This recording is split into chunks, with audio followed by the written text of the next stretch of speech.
In 1913, Woodrow Wilson agreed to the Federal Reserve Act. Nelson Aldrich, a senator, and Paul Warburg and a few of the Jewish families of Europe with Gentiles took over the monetary policies of the United States. In 1917, America got involved in the First World War. In order to fight that war, America had to borrow money, and that's when the debt started. Because when she borrowed money, she had to borrow it from somewhere. Federal Reserve had money printed, you borrow it, you pay the expenditures of war, and all you bought was paper, but this paper has interest attached to it, even though it's based on nothing. Just try to follow me. Don't go to sleep. You've been asleep for 400 years. It's time to wake up today. Now look.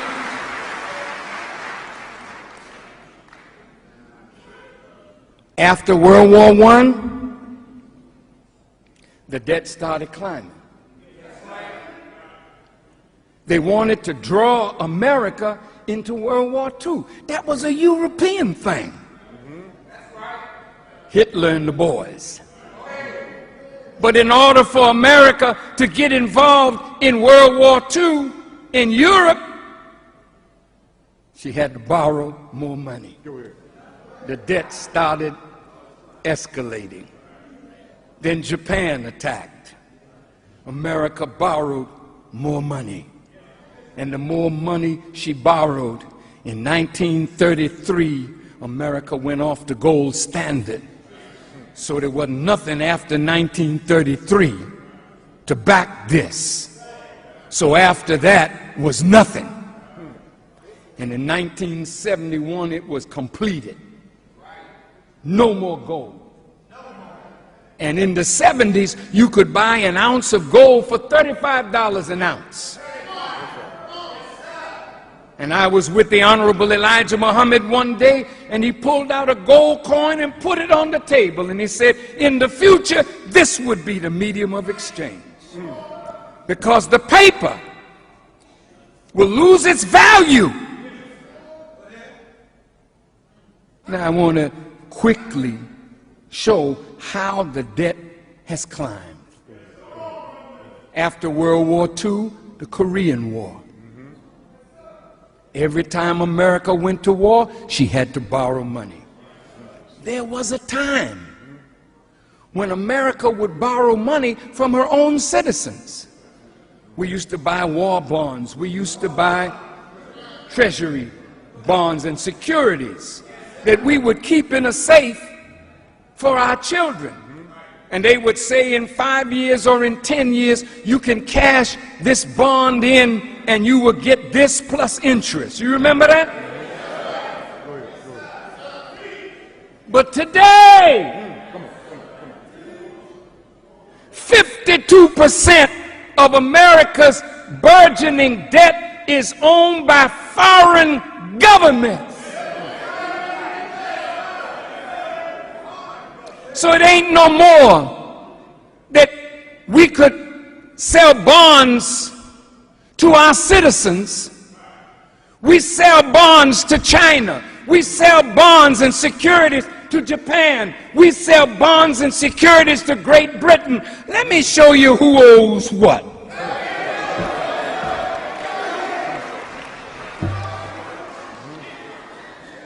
This kind of stuff is classroom stuff.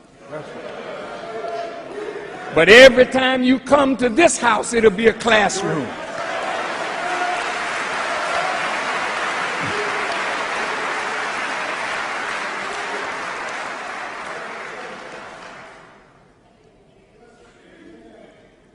Look, according to this pie graph,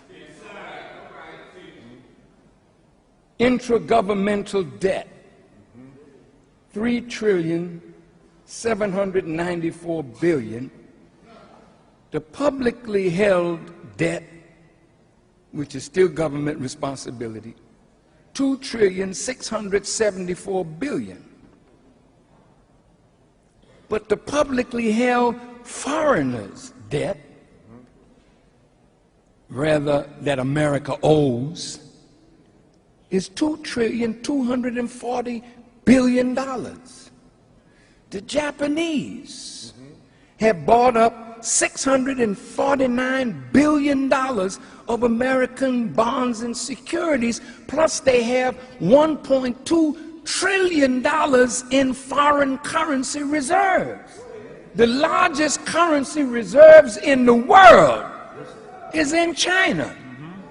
You see why America would jump on Cuba, a communist country 90 miles away, and talk sweet to China, a communist country? Because China got America by the testicles.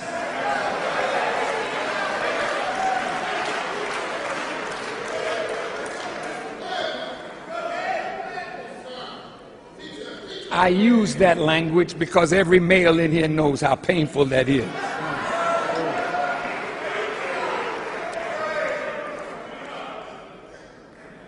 The Chinese in bonds and securities, $354 billion. The British, $249 billion. OPEC, that's the oil producing countries, $102 billion. Korea, $66 billion. Taiwan, $63 billion. The Caribbean banks, $63 billion.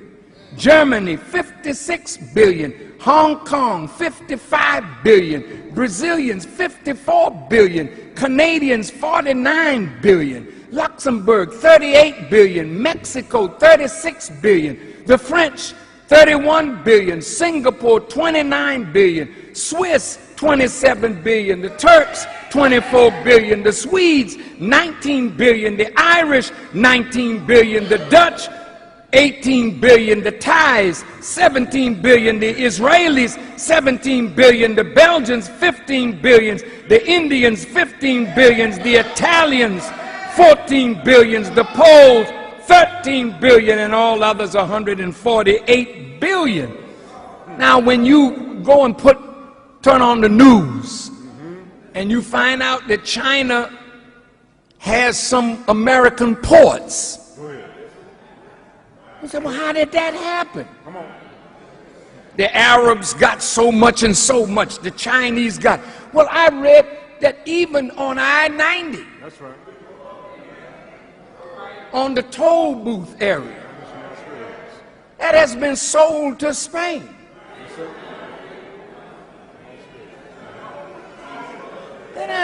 Wait. When America owes all this money all over the world, she's the largest borrower of all the nations in the earth almost combined.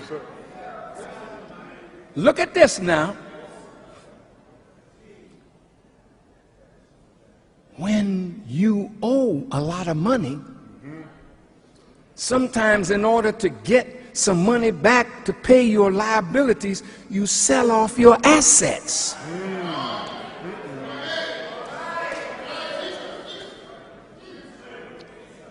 Look, family, I just want to come straight to you.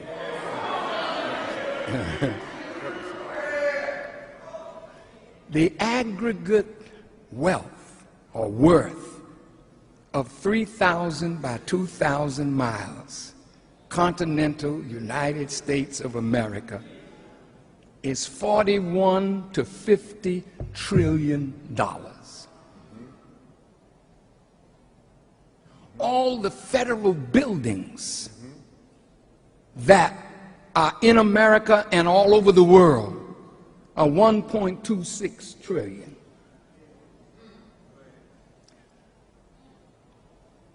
Now, all these people that America owes, suppose they say, well, wait a minute,